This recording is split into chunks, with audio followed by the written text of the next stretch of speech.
Selamın aleyküm Allah dostları. Menkıbeler Kitabı kanalına hoş geldiniz.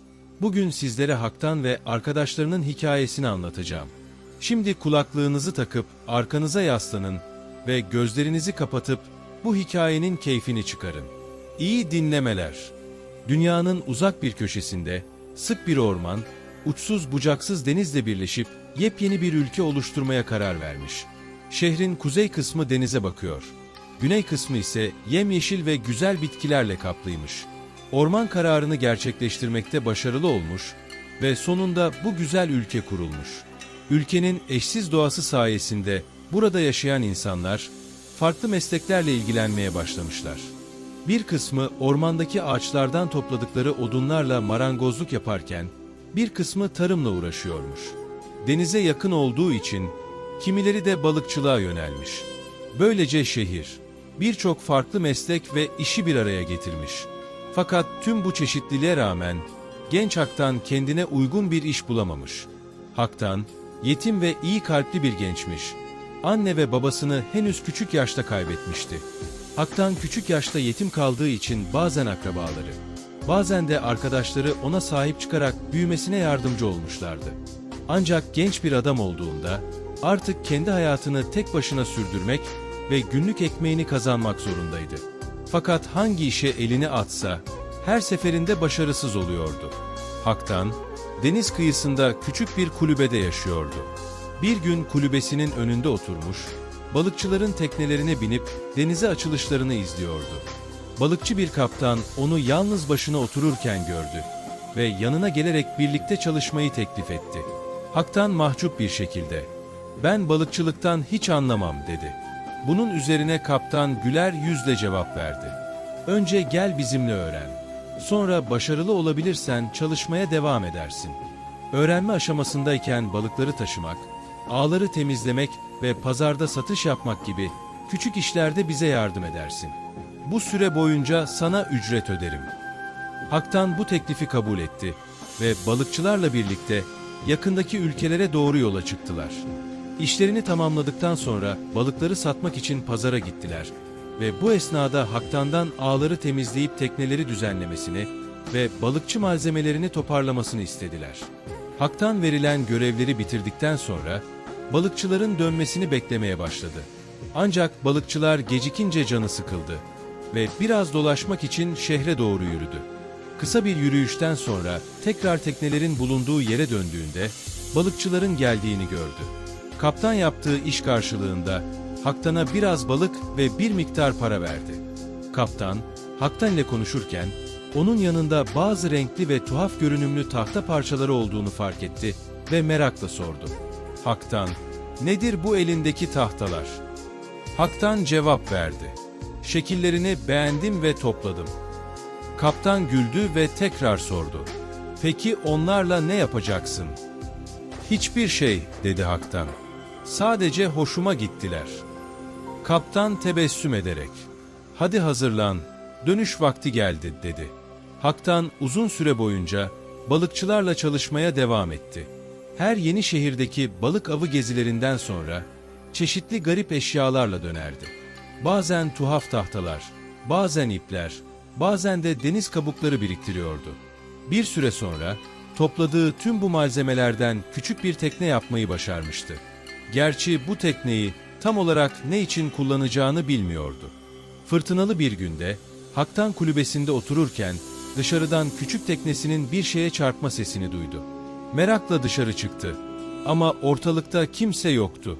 Tekne ise hala sürekli olarak bir şeye çarpıyordu. Hak'tan dikkatlice yaklaşıp ne olduğunu anlamak için tekneye bindiğinde içinde büyükçe bir tahta sandık gördü. Sandık neredeyse teknenin yarısı büyüklüğündeydi. Teknesine bindi. Sandığı açmak için elinden gelen her şeyi denedi. Ancak başarılı olamadı. Tam o sırada tekne hareket etmeye başladı ve açık denize doğru yol aldı. Hak'tan tekneyi durdurmaya çalıştı ama bütün çabaları boşunaydı. Tekne bir süre ilerledikten sonra ıssız bir adaya yanaştı. Karanlık bir geceydi ve ay ortada görünmüyordu. Bu yüzden Hak'tan güneşin doğmasını bekleyip ada hakkında bilgi edinmeye ve orada yaşayan biri olup olmadığını öğrenmeye karar verdi. Sabah olup adanın sessiz yollarında dolaşırken aniden bir ses onu korkuttu. "Senin gemin de mi battı? Dalgalar seni buraya sürüklemiş olmalı." Hak'tan şaşkınlıkla sesin sahibine baktığında karşısında genç bir adam duruyordu. Hak'tan ona cevap verdi. "Hayır, ben buraya kendi teknemle geldim." Genç adam merakla sordu. "Neden bu adaya geldin?" Hak'tan, genç adama hareket eden teknesini ve sandıkla yaşadığı garip macerasını anlattıktan sonra ona dönüp şöyle dedi. "Peki ya sen? Burada ne yapıyorsun?" Genç adam cevap verdi. "Ben bir doktorum. Bindiğim gemi battı ve dalgalar beni bu adaya sürükledi. Burada başka insanlar da var. Ancak hepsi hasta." Doktor sözlerine devam etti. "Buradaki insanları elimden geldiğince tedavi edip bir fırsatını bulduğumuzda adadan ayrılmak istiyoruz." Sonra bir an sessiz kaldılar. Ta ki doktor sandığı hatırlayana dek. Hak'tan'a döndü ve sordu. "Bana anlattığın o sandık nerede şimdi?" Hak'tan cevap verdi. "Teknede duruyor." Birlikte tekneye gittiler. Sandığı güçlükle çıkarıp kıyıya taşıdılar ve sonunda açmayı başardılar. Sandığın içinde gizemli bir not buldular. Notta şöyle yazıyordu. "Deniz sizi birbirinizden ayırdı ama ada sizi birleştirdi. Şimdi ya bedel ödeyeceksiniz ya da affedilmek için düzelteceksiniz. Ancak bu şekilde kurtulursunuz." Hak'tan şaşkınlıkla doktora dönerek sordu. "Bunun anlamı nedir?" Doktor ise derin düşüncelere dalmıştı. Sonra yavaşça cevap verdi. "Bunu ancak adadaki diğer insanlarla konuştuktan sonra anlayabiliriz. Ama önce onları tedavi edip iyileştirmemiz gerekiyor." Doktor, sandığın içine daha dikkatli baktığında, ihtiyacı olan bazı ilaçları ve tıbbi malzemeleri gördü. Bunlar, adadaki hastaları iyileştirmek için gerekli olan her şeydi. Doktor sandığı kapattı ve "Bunu daha sonra inceleyeceğim." dedi. "Şu anda önemli olan şey, buradaki insanların hayatını kurtarmak ve neden burada olduğumuzu anlamak." Doktor gerekli tıbbi malzemeleri alarak hastaların bulunduğu yere doğru yola çıktı. Hak'tan da arkasından yürüyordu. Oraya vardıklarında 5 kişinin yattığını gördüler. 3 kadın ve 2 adam vardı. Doktor ve Hak'tan ile birlikte adadaki toplam insan sayısı 7'ye ulaşmıştı. Doktor uzun bir çalışma sonrası tüm hastaları iyileştirmeyi ve baygın olanları uyandırmayı başardı. Fakat uzun ve yorucu bir günün sonunda bitkin düşen doktor derin bir uykuya daldı. Ertesi sabah doktor uyandığında bütün insanları sahile, Hak'tan'ın bağlanmadan bırakılmış teknesinin yanına topladı. Önce onlara Hak'tan'dan bahsetti. Hastaların iyileşmesine vesile olan kişinin o olduğunu ve sandığın içinde buldukları gizemli notu anlattı. Ardından kendini tanıttı. "Sizleri iyileştiren doktor benim. Sandıktaki mesajda yazılanlara göre burada toplanmamızın bir sebebi var. Bu sebepleri çözüp tamamlamadan evlerimize dönemeyeceğiz. Şimdi hepimiz dürüst olalım. Herkes kendini tanıtsın ve buraya gelmeden önce neden denize açıldığını söylesin." Bunun üzerine içlerinden biri konuşmaya başladı. "İşim gereği sürekli teknelere binip farklı ülkelere seyahat etmek zorundayım. Bazen tekneden atlayıp sahile kadar yüzmem gerekiyor. Ancak bu sefer deniz bana ihanet etti. Dalgalar beni buraya sürükledi." Doktor merakla sordu. "Peki, tam olarak ne iş yapıyorsun? Balıkçı mısın?" Genç adam cevap verdi. "Hayır." Doktor tekrar sordu. "Tüccar mısın?" Genç adam yine başını sallayarak hayır dedi. Doktor sabırsızlanarak, "O halde tahmin etmeye çalışmak yerine doğrudan bize işinin ne olduğunu söylesene," dedi. Fakat adam mesleğini söylemeyi reddedince aralarında tartışma çıktı. Bu sırada söze Hak'tan müdahale etti. "O bir hırsızdır. Hem de sıradan değil. Oldukça usta ve profesyonel bir hırsız." Herkes sessizce suçlanan adamın Hak'tan'ın sözlerine itiraz etmesini veya yalanlamasını bekliyordu. Fakat adam hiçbir şey demeyince oradaki herkes Hak'tan'ın doğruyu söylediğinden emin oldu. Hak'tan'ın söylediklerinden sonra doktor diğerlerine dönerek, "Şimdi hepimiz kendimiz hakkında bilgi vermemiz gerekiyor dedi. Ama kimse cevap vermedi. Bunun üzerine Hak'tan tekrar söze girip şöyle dedi. Size ben söyleyeyim. Buradaki grup, bir doktor, profesyonel bir hırsız, bir casus, bir aşçı kadın, bir dolandırıcı kadın ve bir de Fulya'dan oluşuyor. Herkes şaşkınlık içinde sordu. Fulya da kim? Hak'tan cevap verdi. O işitme engelli güzel kız. Hak'tan konuşmasını bitirdikten sonra herkes dağıldı. Doktor, Hak'tan'ın yanına gidip şaşkınlıkla sordu. Tüm bunları nasıl bildin? Hak'tan gülümseyerek cevap verdi. Şimdilik sana söylemeyeceğim. Zamanı gelince öğreneceksin. Daha sonra herkes, hayatta kalabilmek için yiyecek ve içecek kaynakları aramaya başladı. Akşam olduğunda, hırsız birden ortadan kayboldu. Onu aramaya başladılar ve sonunda Hak'tan'ın teknesini çalıp kaçmaya çalıştığını fark ettiler. Hak'tan onu görünce sakince dedi ki, onu yerinden oynatamazsın. O tekne kendi kendine hareket eder ve yalnızca istediği yere gider. Hırsız ne kadar uğraşsa da tekneyi yerinden kımıldatamadığını görünce, umudunu kesip yerine döndü ve uykuya daldı. Ertesi sabah adadakiler tekrar bir araya gelerek aralarındaki görevleri paylaştılar. Hak'tan öne çıkıp dedi ki, ben yiyecekleri temin edeceğim. Aşçı kadın söze girerek, ben de yiyecekleri pişiririm dedi. Diğerleri de adadan kurtulmanın yolunu bulmak için araştırma yapmakta anlaştılar. Hak'tan yiyecekleri topladı. Aşçı kadın onları pişirdi ve dolandırıcı kadın ise herkese ayrı ayrı yemekleri dağıttı. Herkes kendi yemeğini yemeye başladı. Ancak Hak'tan o sırada başka bir işle meşgul olduğu için yemeğini henüz yiyememişti. İşini bitirip yemeğini yemek üzereyken ani ve kuvvetli bir rüzgar çıktı ve yemeğini alıp savurdu. Böylece Hak'tan o gün hiç yemek yiyemedi. Gece çöktüğünde Hak'tan kendini kötü hissetmeye başladı. Halsizlik vücudunu yavaş yavaş ele geçirdi ve kısa süre içinde hareket edemez hale geldi. Sabırsızlıkla güneşin doğmasını beklemeye başladı. Arkadaşlarının yokluğunu fark edip ona yardım etmelerini umuyordu. Ancak sabah olduğunda arkadaşlarından hiçbir iz bulamadı. Arkadaşlarının ortadan kaybolduğunu anlayınca büyük bir şaşkınlık yaşadı. Bu halde bir süre daha kaldıktan sonra nihayet gücünü tekrar topladı. Kısa bir aramadan sonra arkadaşlarının yerini bulmayı başardı. Onlar adanın uzak bir bölgesinde sandık ve tekneyle birlikteydiler. Hırsız, doktorun yardımıyla sandığı açmaya çalışırken, casus da tekneyi hareket ettirmek için uğraşıyordu. Hak'tan'ın aralarına katıldığını görünce hepsi şaşkına döndü. Hak'tan onların karşısında dikilmiş dururken, casus sessizliği bozdu. Hak'tan, neredeydin? Seni çok aradık, bizimle gelmen için. Aşçı kadın şefkatle ekledi. Çok yorgun görünüyorsun. Sana biraz yiyecek hazırlayayım. Doktor da hemen söze girerek, İyi görünmüyorsun.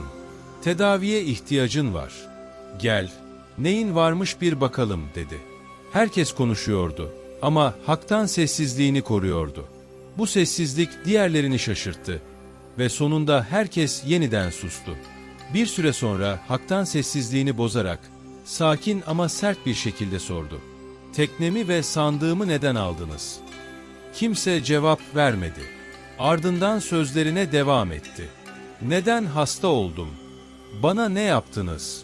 Görünüşe göre niyetiniz beni ortadan kaldırmaktı ve bu yüzden beni bilerek geride bıraktınız. Daha sonra teknesine bindi, sandığını yanına aldı ve adanın başka bir bölgesine doğru uzaklaştı. Bunun üzerine doktor arkadaşlarını etrafına topladı ve şöyle dedi. Görünüşe göre bu gencin birçok sırrı var. Her birimizin mesleğini hiç söylemememize rağmen bildi. Ayrıca tekne sadece onun isteğiyle hareket ediyor ve sandık da sadece onunla birlikte açılıyor. Bunda garip bir durum var. Aşçı kadın da doktora katılarak, haklısın. Size yemek hazırlarken onun yemeğine zehir koymuştum. Ondan kurtulmak için. Ama birden çıkan rüzgar yemeğini alıp savurdu ve onu yemesini engelleyerek hayatını kurtardı dedi. Dolandırıcı kadın da konuşmaya başladı. Onun hastalanmasına ben sebep oldum. Ona pek çok büyü yaptım ki hastalansın ve sonunda ölsün. Ama bütün bunlara rağmen hayatta kaldı. Casus ekledi. Bütün bunların üzerine bizim yerimizi de buldu. Oysa burası kimsenin kolayca bulamayacağı bir yer. Bir çıkış yolu aramak üzere adadaki grup birlikte düşünmeye devam ederken, Hak'tan kimsenin bilmediği bir yerde yalnız başına oturuyordu. Aradan uzun bir zaman geçti. Sonunda adadaki arkadaşlarının Hak'tan'ın olduğu yere doğru geldiğini gördü. Hak'tan onları görünce şöyle dedi: "Neden tekrar bana geldiniz?"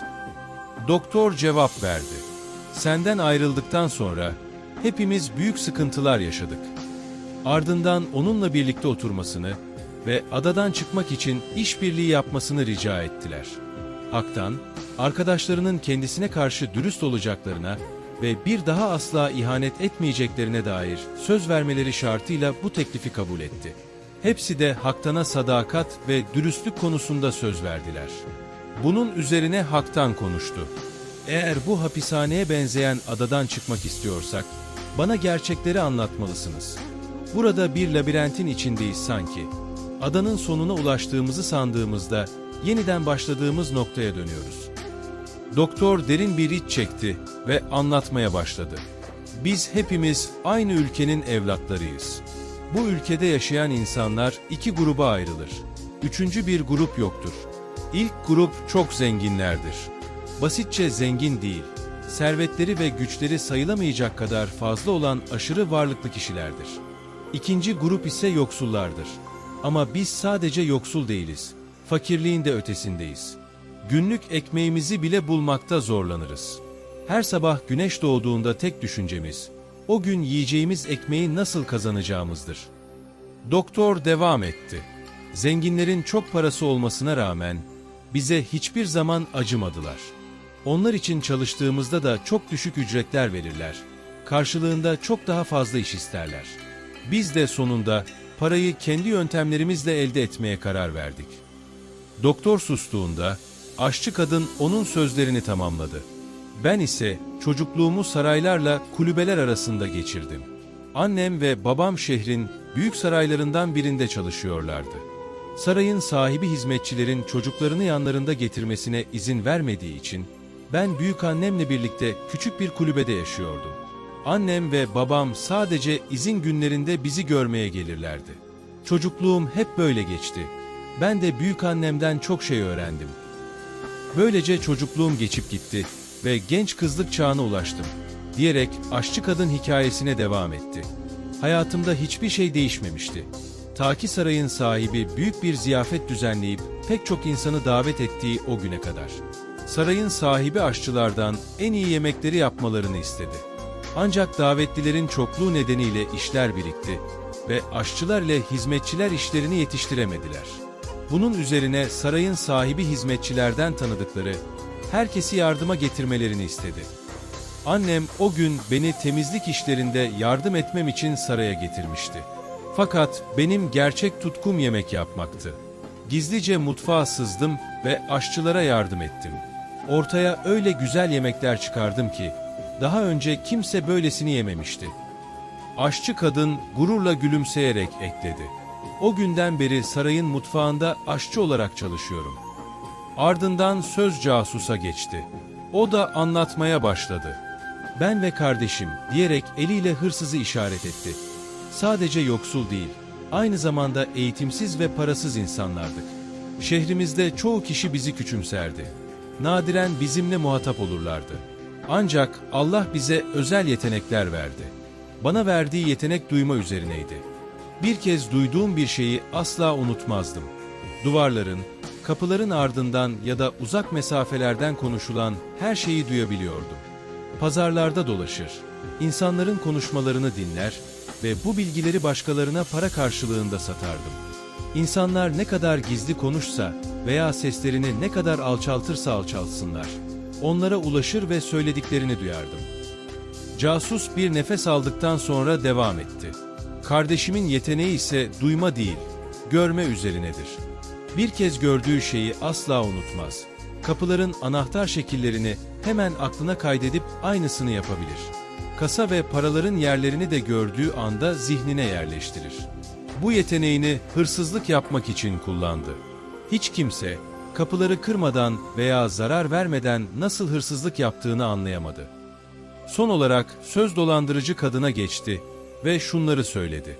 Aslında ben hiçbir zaman dolandırıcı değildim ve büyücülük hakkında da hiçbir şey bilmiyordum. Ben aslında yalnızca bir hizmetçiydim, diye sözlerine devam etti dolandırıcı kadın. Sürekli zenginlerin evlerine girip çıkıyor, eşyalarını taşıyor. Burayı temizleyip şurayı düzenliyordum. Bir gün fark ettim ki, zenginler sürekli gizli bilgilerin ve bilinmeyen şeylerin peşindeydi. Öğrenmek istedikleri tek bir sır için bile çok yüksek paralar ödüyorlardı. Bu fikir hoşuma gitmişti ve ben de bunu yapmaya karar verdim. İşte büyücülük ve dolandırıcılıkla olan maceram böyle başladı. Uzun araştırmalar yaparak sonunda birkaç basit şey yapmayı öğrendim. Örneğin birinin hastalanmasını ya da değerli bir eşyasının kaybolmasını sağlıyordum. Ardından o kişiye kötü bir olay yaşayacağını haber veriyor. Sonrasında da o olayı bizzat kendim gerçekleştiriyordum. Böylece kehanetimin doğru çıktığını düşünen insanlar bana inanıyor ve bol para veriyorlardı. İşte benim yeni mesleğim buydu. Dolandırıcı kadın sustuktan sonra Hak'tan, işitme engelli kız Fulya'ya dönerek arkadaşlarına sordu. Peki ya bu kızın hikayesi nedir? Doktor sakin bir sesle yanıt verdi. Her şeyi zamanı gelince öğreneceksin. Acele etme. Herkes konuşmayı bitirip farklı yönlere dağıldı. Aradan birkaç saat geçti ve tekrar bir araya geldiler. Hak'tan yemek yapılabilecek çeşitli malzemeler getirmiş, aşçı kadın da onları pişirmişti. Yemeklerini yedikten sonra Hak'tan tekrar arkadaşlarına sordu. Sizlerin anlattıklarınıza göre herkesin işi farklı ve bağımsızdı. Peki, nasıl oldu da bir araya geldiniz? Doktor yanıt verdi. Bir gün, aşçı kadının çalıştığı saraydaki önemli biri hastalanmıştı. Pek çok doktor onu tedavi etmeye çalıştı. Ancak başarısız oldu. Sonunda beni çağırdılar ve hastayı iyileştirmeyi başardım. Büyük bir ödül bekliyordum. Ancak bana çok az para verdiler. Yaptığım işin basit olduğunu, aslında çok da uğraşmadığımı söyleyip beni küçümsediler. Doktor derin bir nefes alıp devam etti. İşte tam o anda aşçı kadın yemek getirmek üzere odaya gelmiş ve konuşmamızı duymuştu. Saraydan çıkmamı bekleyip benimle buluştu. Böylece birlikte çalışmaya karar verdik. Ben ona özel ilaçlar veriyordum. O da bunları gizlice yemeklere katıyordu. Sonrasında hasta olan kişiyi tedavi etmem için tekrar beni çağırıyorlardı ve böylece para kazanıyorduk. Başlangıçta tedavi karşılığında alacağım parayı onlar belirliyordu, diye devam etti doktor. Ancak daha sonra tedavi ücretini ben belirlemeye başladım. Çünkü hastalığa sebep olan bendim ve hastalığı iyileştirebilecek tek kişi de bendim. Bu olaylar tekrar ettikçe sarayın sahipleri durumu garip bulmaya başladılar. Çünkü bir sarayda ard arda herkesin hastalanması pek normal değildi. Bazı arkadaşları onlara ünlü bir falcı dolandırıcı kadını getirerek durumu araştırmalarını tavsiye etti. Onlar da falcı kadını saraya getirdiler. Böylece falcı kadın aşçıyla ve benimle iletişime geçti ve kısa süre sonra üçümüz bir ekip olduk. Başta sadece tek bir sarayda çalışıyorduk. Ama sonra işimizi şehrin geri kalanına da yaydık. Kimse sırrımızı bilmiyordu. Bu yüzden açgözlülüğümüz giderek arttı. Hastalıklardan daha fazlasını istedik. İşimizi geliştirmeye karar verdik ve hırsızlık yapmaya da başladık. İşte tam o zaman yollarımız casus ve onun hırsız kardeşiyle kesişti.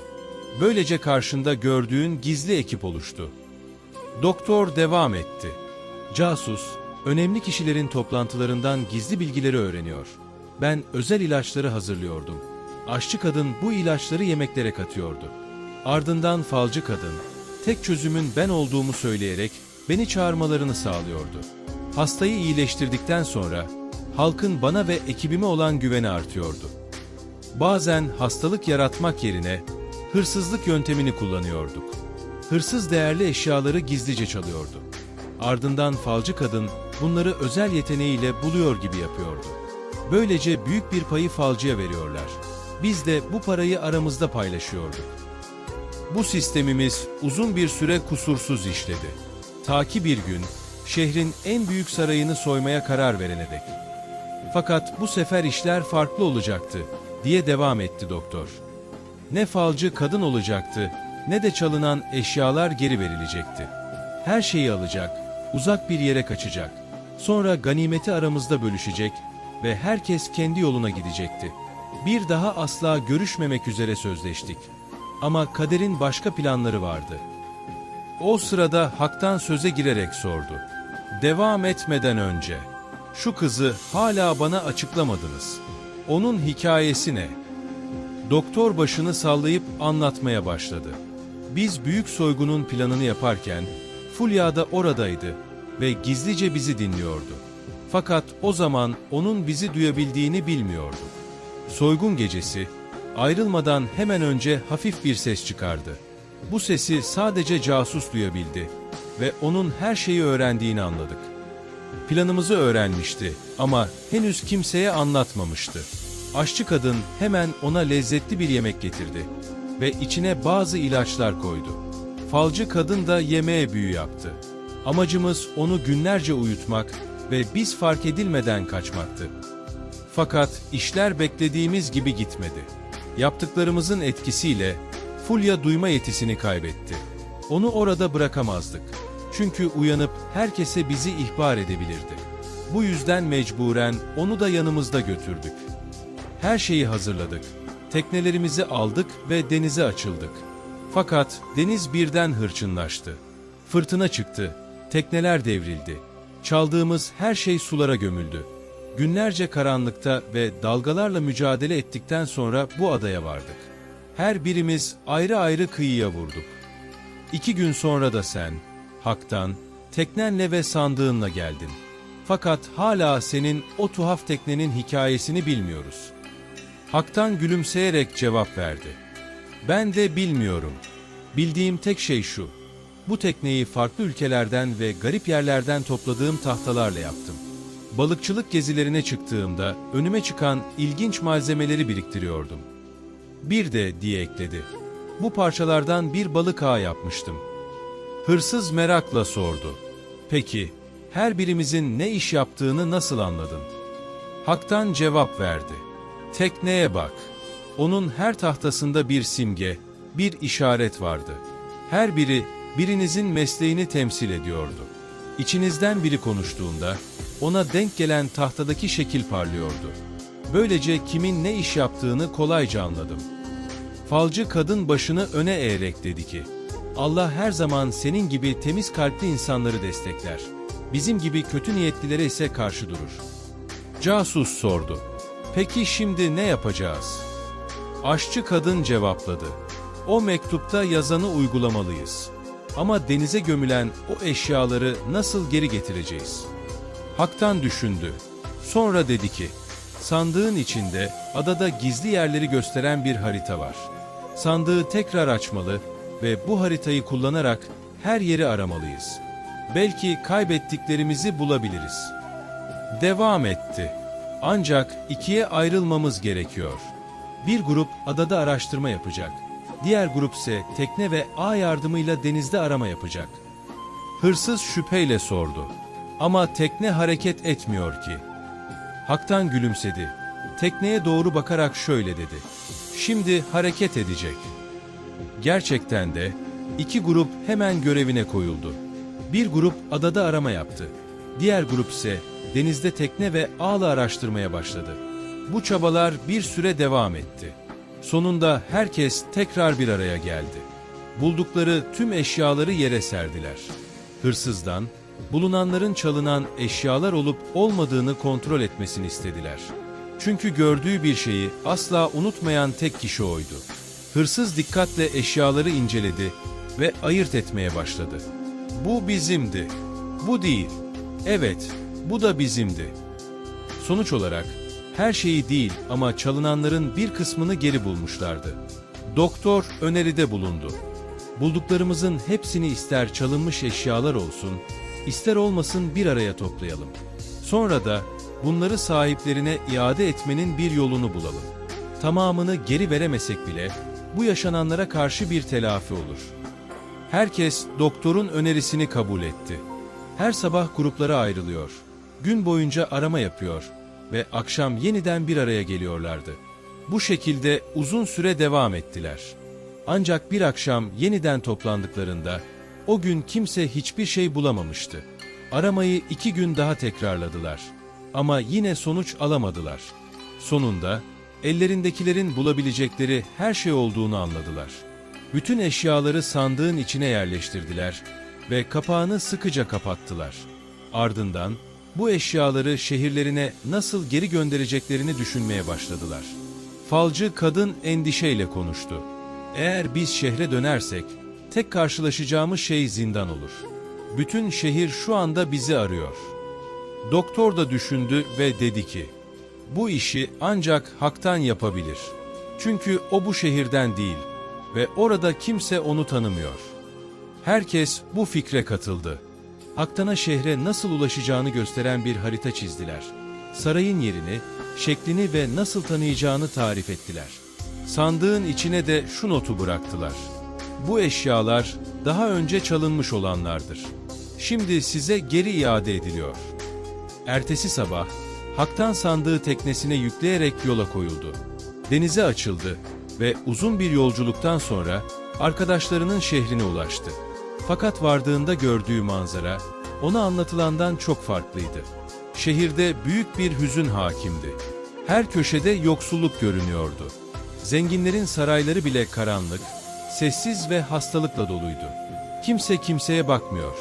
Herkes kendi derdine düşmüştü. Hak'tan oradan geçen bir adama yaklaşıp sordu. Neden şehriniz bu kadar üzgün ve karamsar görünüyor? Adam içini çekerek cevap verdi.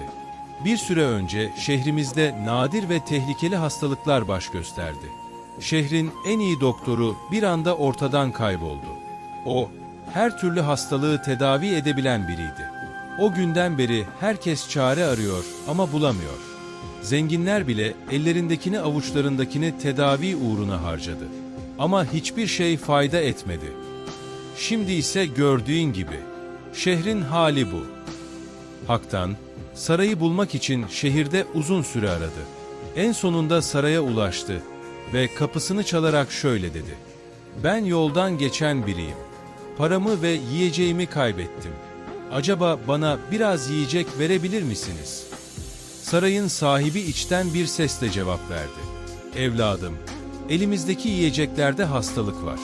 Açlığa sabretmek, bizim gibi hasta olmaktan iyidir. Hak'tan adama teşekkür etti. Sandığı kapının önüne bıraktı ve oradan ayrıldı. Yolda yürürken, adadaki arkadaşlarına karşı içi öfkeyle doluydu. Çünkü sadece hırsızlık yapmamışlar. Aynı zamanda masum insanlara büyük zararlar da vermişlerdi. Teknesine bindi ve adaya geri döndü. Adadaki herkes onu büyük bir merak ve sabırsızlıkla bekliyordu. Hak'tan döner dönmez hemen sordular. Ne buldun? Neler oldu? Hak'tan, şehirde gördüklerini ve insanların perişan halini anlattı. Herkes susmuşken, doktor başını öne eğdi ve itiraf etti. Evet, o tuhaf karışımı ben hazırlamıştım. Aşçı kadın bunu tüm yemeklere karıştırdı. Kalanını ise tarım alanlarına ve bitkilere yaydık. Böylece insanlar sadece yemekten değil, yedikleri ürünlerden de hastalanmaya başladı. Kaçacak yerleri kalmadı. Hak'tan, bu sözleri duyunca insanların kalbindeki sertliği düşündü. Ama sonra aklına yoksulluğun daha da sert olduğu geldi. Yine de kararlılıkla dedi ki, şimdi sebep olduğunuz bu zararı telafi etmeniz gerekiyor. Ancak o zaman bu adadan kurtulabiliriz. Hırsız atıldı ve dedi ki, haydi, tekrar tekneye binmeyi deneyelim. Sen kullanabildin. Belki şimdi hep birlikte kullanabiliriz. Hak'tan ciddi bir ifadeyle cevap verdi. Bu tekne yalnızca iyilik için hareket eder. Boşuna uğraşmayın. Şimdi tek yapmamız gereken şey, hastalıkları iyileştirecek bir tedavi bulmak. Aşçı kadın sordu. Peki, tedavinin işe yarayıp yaramadığını nasıl anlayacağız? Doktor cevap verdi. Bizim yanımızda da hasta biri var. O da Fulya. Eğer yeniden duymaya başlarsa, bu ilacın işe yaradığını gösterir. Doktor, araştırmalarına ve deneylerine başladı. Uzun uğraşlar sonunda en etkili formülü buldu ve Fulya'nın tedavisine başladı. Kısa bir süre içinde genç kız tamamen iyileşti. Yeniden duymaya ve çevresindekilerle konuşmaya başladı. Bir gün Fulya, Haktan'la baş başa konuşmak istedi. Sessizce ona şöyle dedi: "Onlara yardım etmeye çalışma. Onlar çok kurnaz insanlar. Dikkatli ol. Sana zarar verebilirler." Ancak Haktan kararlılıkla cevap verdi: "Önce şehir halkını iyileştirmeliyiz. Ondan sonra adadaki bu insanlara ne yapacağımıza karar veririz." Bu sırada doktor, hazırladığı ilaçları Haktan'a teslim etti. Haktan, tekrar denize açılmak üzere hazırlandı. Herkese veda etti. Belki bir gün yeniden buluşma ümidiyle yola çıktı. Denize açılıp şehre vardığında, tekneden inmeye hazırlanırken şaşkına döndü. Fulya da teknedeydi. Meğer tekneye gizlice binmiş, bir örtünün altına saklanmıştı. Haktan, şaşkınlıkla sordu: "Neden böyle bir şey yaptın?" Fulya ciddiyetle cevap verdi: "O insanlardan kaçmak istiyorum. Onların ne kadar kötü olduklarını sen hala bilmiyorsun." Sonra birlikte şehre girdiler ve hazırladıkları ilaçları halka dağıtmaya başladılar. Hastaları tek tek takip ettiler. Sağlık durumlarını gözlemlediler. Zaman içinde herkes iyileşti. Fulya, şehirdeki insanlara şöyle anlattı: "Ben, sizler için çok uzaklara gidip bu hastalığın tedavisini aradım. Bu iyileşmenin arkasındaki gerçek kahraman ise Haktan'dır. O olmasaydı bu tedaviye ulaşamazdım." Ve Fulya şöyle dedi: "Bu iyiliğin tümü Haktan sayesindedir." Bir anda Haktan kendini halkın gözünde bir doktor gibi buldu. İnsanlar ona her konuda danışıyor, sorular soruyorlardı. Oysa o, bunların hiçbirinden anlamıyordu. Bir gün Fulya'ya dönüp sordu: "Neden böyle yaptın?" Fulya cevap verdi: "Bu şehirde değer görebilmen, para ve saygınlık kazanabilmen için. Başka türlü kimse sana kıymet vermezdi." Ama Haktan başını sallayıp kararlı bir şekilde şöyle dedi: "Ama ben burada kalamam. Verdiğim sözü tutmalıyım. Arkadaşlarımın yanına dönmeliyim." Fulya hemen itiraz etti: "Hayır, bunu yapma. Onlar senin bu merhametini hak etmiyorlar. Bırak orada ölüp gitsinler." Haktan ona üzülerek ama sertçe baktı ve dedi ki: "Sen de onlardan farklı değilsin. Senin kalbin de en az onlar kadar kararmış." Sonra Fulya'yı arkasında bırakarak ayrıldı. Teknesine bindi. Ama bu kez yalnızdı. Denize açıldı ve uzun bir yolculuktan sonra onu unuttuklarını sanan arkadaşlarının yanına ulaştı. Çünkü dönüşü beklenenden çok uzun sürmüştü. Haktan'ı büyük bir sevinçle karşıladılar. Doktor hemen sordu: "Şehrin durumu nasıl?" Haktan gülümsedi ve şöyle cevap verdi: "Durumları çok daha iyi. Herkes sağlıklı ve mutlu. Bu senin hazırladığın tedavi sayesinde oldu." Yolculuğun yorgunluğunu attıktan sonra Haktan arkadaşlarına şöyle dedi: "Tekne en fazla 2 kişiyi taşıyabiliyor. Bu yüzden aramızda sırayla dönüş yapmalıyız. Böylece hepimiz şehre geri dönebiliriz." Herkes bu öneriyi kabul etti ve mutlu oldu. Nihayet dönüş yolculuğu başlıyordu. Ertesi sabah güneşin ilk ışıklarıyla birlikte herkes sahilde toplandı. İlk grubun yola çıkması için hazırlanıyorlardı ki birden beklenmedik bir şey oldu. Tekne yavaş yavaş çözülmeye başladı. Her bir parçası yerinden ayrıldı ve bir anda dağılmış tahta parçalarına dönüştü. Dalgalar bu parçaları denize taşıdı. Dönüş umudu suya düşmüştü. Bir süre sessizlik ve çaresizlik hakim oldu. Ardından Haktan arkadaşlarını etrafına topladı ve şöyle dedi: "Biz sadece mesajın yarısını yerine getirdik. İnsanlara verdiğiniz zararı telafi ettik ama kendinize verdiğiniz zararı henüz onarmadınız. Şimdi tövbe etmeniz ve yeni bir hayata başlamaya niyet etmeniz gerekiyor. İçinde ne kötülük ne de hile olsun." Haktan'ın sözleri herkesi derinden etkiledi. Her biri yeni bir hayata başlama sözü verdi. bu adada kalmayı kabul ettiler ve adayı yaşanabilir bir yer haline getirmeye karar verdiler. Doktor, adada bulunan nadir bitkileri keşfederek onlardan ilaç yapmaya başladı. Aşçı kadın ise eşsiz, lezzetli tarifler geliştirerek adadaki yemek kültürünü dönüştürdü. Casus, uzaklardan gelen gemilerin seslerini dinleyip onlara sinyaller göndermeye başladı. Belki biri onları keşfederdi. Hırsız ise gördüğü her şeyi hafızasında tutuyor. Bu bilgileri arkadaşlarına aktararak çeşitli yapılar ve eşyalar inşa etmelerine yardımcı oluyordu. Haktan ise tekne yapımında son derece becerikliydi. Falcı kadın da ikna yeteneğini, insanların sattıkları ürünleri kabul ettirmek için kullanıyordu. Hep birlikte uzun bir süre işbirliği yaptılar. Zamanla insanlar onları tanımaya başladı ve ünleri yayıldı. Artık bu ada, sıkça teknelerin ve gemilerin uğradığı bir yer haline gelmişti. Ada, eşsiz yemekleri ve şifa veren ilaçlarıyla meşhur oldu. Rüzgar gibi yayılan bu ün sayesinde adaya gelen pek çok kişi burada kalmayı tercih etti ve birlikte bir köy inşa ettiler. Haktan, adadaki arkadaşlarıyla birlikte burada yaşamaya devam etti. Hepsi birlikte çalıştı. Adayı güzelleştirdiler ve tüm insanlara iyilik yaparak orayı dönüştürdüler. Zamanla bu ada, en tanınan ve en zengin adalardan biri haline geldi. Yalanlar ile başlayan para kazanma arzusu, kendi hırsları yüzünden başkalarına zarar vermeyle sonuçlanabilir. Hikayede de bu durum aynıdır. Allah hepimizi ve çocuklarımızı yanlış hareketlerden korusun. Hepsine helal kazanç sağlayabilecekleri, sevebilecekleri ve mutlu olabilecekleri hayırlı işler nasip etsin inşallah.